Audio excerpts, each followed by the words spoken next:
Okay, all right.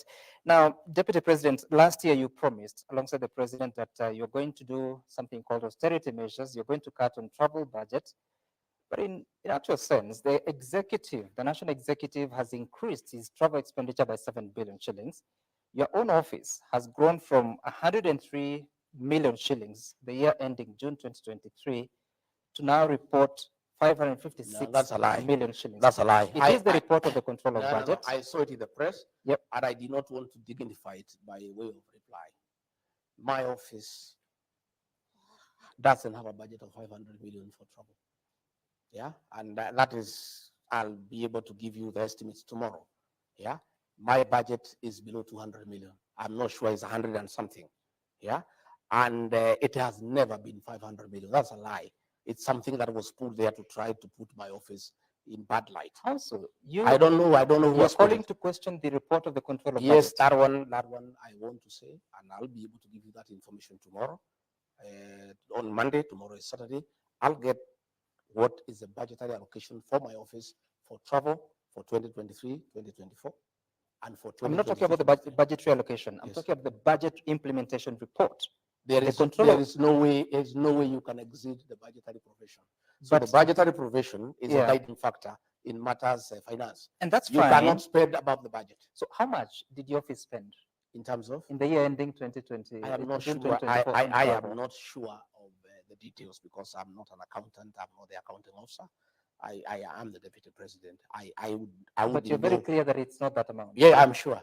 It's below 200 million. The Control of Budget bases her reports, or her office bases the reports on the reports from the accounting officers. I will be able to get a clarification for that one. And in fact, I saw it in the press, and I had decided to raise it. It got out of my mind. Now that you have raised it, I want to clarify to the people of Kenya on record, and some on Monday. I'll give you the actual budgetary allocation for my office for international travel. No, that's not for international travel. It's domestic and international travel. But you cannot mix the two. No, that's how it's reported. No.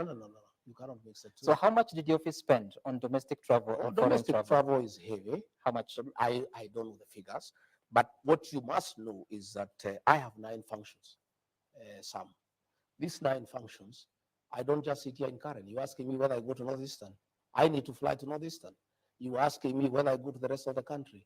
I don't travel alone. I have a security detail. I have people who assist me. By virtue of my office, my travel is quite heavy because of the responsibility of the office and the security arrangements around it. And there is no way I can just sit here and undertake my activities. I travel around the country. And there is a budgetary provision for that because I have activities that have been lined up. So all those visits are important. Oh, they are very important. I have never. The only time I traveled on holiday was in 2022. I asked the president to give me permission to go and visit my children who are in South Africa. I had not seen them for 10 years. That's the only time I've traveled on holiday. All these other duties are official, and I can every travel that I have done is accounted for. Okay. All right. I'm asking that because now the Office of the President, State House and the Executive Office of the President is reporting about 1.74 billion shillings for both domestic and foreign travel. Our budget has been cut by half for everything. But it's increasing. Travel, the reports are showing that the travel expenditure is increasing. I'm saying for this financial year. The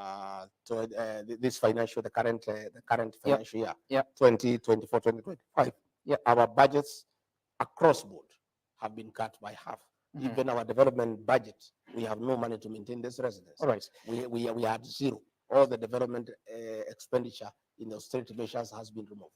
And finally, during those austerity measures that were announced shortly after the rejection of the Finance Bill 2024, some of the offices affected is the Office of the First Lady, Office of the Spouse of the Deputy President, and Office of the Spouse of the Prime Cabinet Secretary, as announced by the government. How has that affected the operations of your spouse? Well, my spouse, Pastor Dorcas, had a very, very important program on addiction and widows program. And I must commend her. She did a fantastic job. She has helped hundreds of children who are addicted and successfully rehabilitated them and gotten them into income-generating projects. and really changed many lives. And her work was supporting my work in terms of eradication of illicit brews, and how she was dealing with those who are already patients in terms of addiction. That program, of course, has adversely been affected. She had very many camps that are now having challenges because they don't have funding. But we are appealing to many well-wishers. I am personally putting in a contribution from my salary. We have many well-wishers who are supporting her, and shortly we'll be having a major funds drive to ask the people of Kenya to support that program, because she cannot send those children away. Those are children who need help. Those are children who are sick. And the fact that the government cannot fund that program anymore does not mean that those children will be left unattended. Was that decision a good one to cut? In my view, I don't think it was the right decision, but that decision was made and we accepted it. Did you speak to the president about we it? cannot argue with it. But I can tell you the program my spouse was doing has the support of very many Kenyans. She has assisted many children who would have been destroyed, who would have died, and given them a second chance. She had had opportunities to go even for weddings for people who were previously addicted, have abandoned alcohol, and have found somebody to marry. It's such a successful program. It's unfortunate that in all these measures, the budget for office was scrapped, but we are not complaining. We are saying that we are asking well wishers and people of goodwill who think that she was doing the right thing to continue supporting that program. We'll be making an appeal to the people of Kenya to support that program so that we can help the children who have been addicted. All right, there are very many questions, including those that are coming from Kenyans, but you have to bring this to a close. And I want you to look at which camera, which is your camera, here, and just give your closing remark and what message you have for the people of Kenya, but also the president before he departs. Well, I want to say thank you very much. I wish my boss, President William Ruto, safe travel to the UN. Please represent us well, like you have always done, and let our country shine in the international fora. I want to assure the people of Kenya that despite difficult moments in this country, there is hope. Kenyans are very prayerful people, and I know that people are very patient.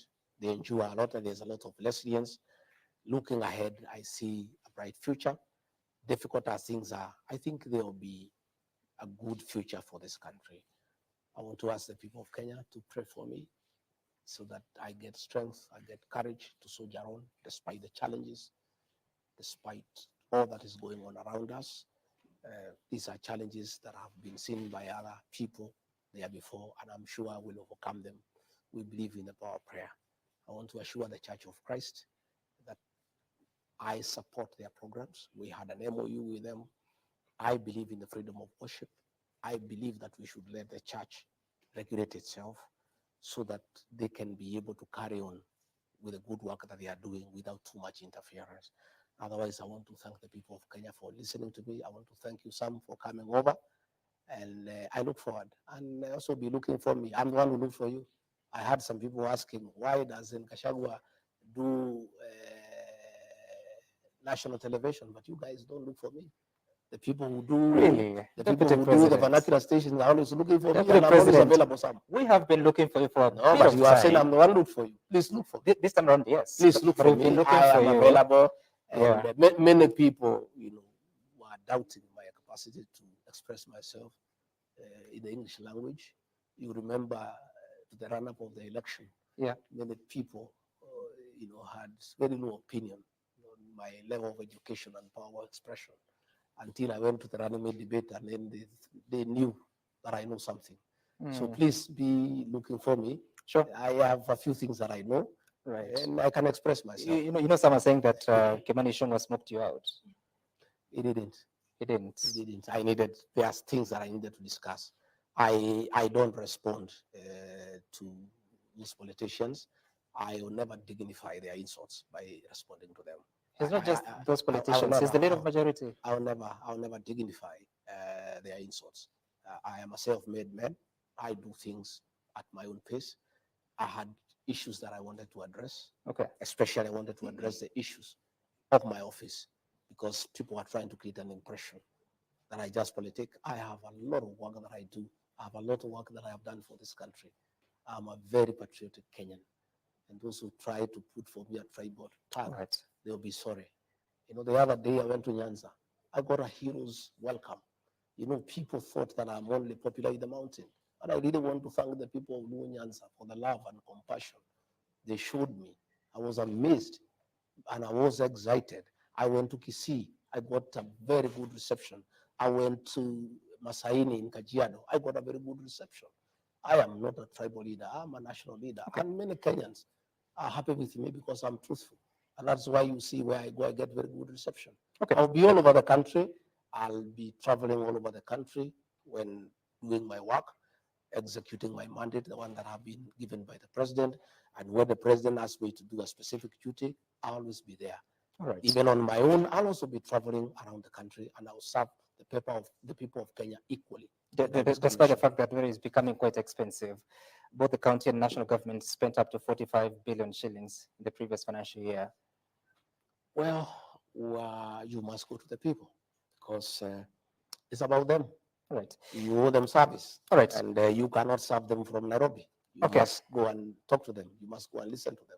You must Deputy- go and explain to them what is it that you are doing. Deputy President, thank you so much Thank for engaging us Thank to you. talk about the state of affairs and what is happening with the